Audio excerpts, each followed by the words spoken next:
Scott land کے دارالحکومت Edinburgh میں پارلیمنٹ کے سامنے overseas Pakistan Tehreek Insaf Scott land اور انسانی حقوق کے لیے آواز اٹھانے والوں کی طرف سے پاکستان تحریک انصاف کے چیئرمین اور سابقہ وزیر اعظم عمران خان اور پاکستان تحریک انصاف کے کارکنان کو سیاسی انتقام کا نشانہ بنانے کے خلاف پرامن احتجاج کیا گیا۔ ہمارے ساتھ موجود ہیں INA نیوز کے بیورو چیف اور general secretary Pakistan Scottish press club Shahid Mir. جی شاہد، بتائیے گا اوورسیز پاکستانی کیوں اکٹھا ہوئے ہیں اسکاٹ لینڈ کے دارالحکومت ایڈنبرا میں؟ اسکاٹ لینڈ کے دارالحکومت ایڈنبرا میں اسکاٹش پارلیمنٹ کے سامنے پاکستان تحریک انصاف اسکاٹ لینڈ کے کارکنوں، رہنماؤں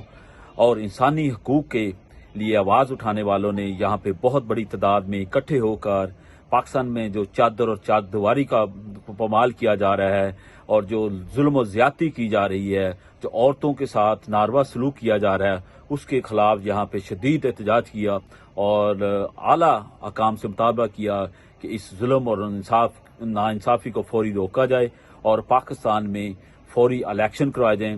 تاکہ جس کی بھی اکثریت ہو وہ حکومت کرے۔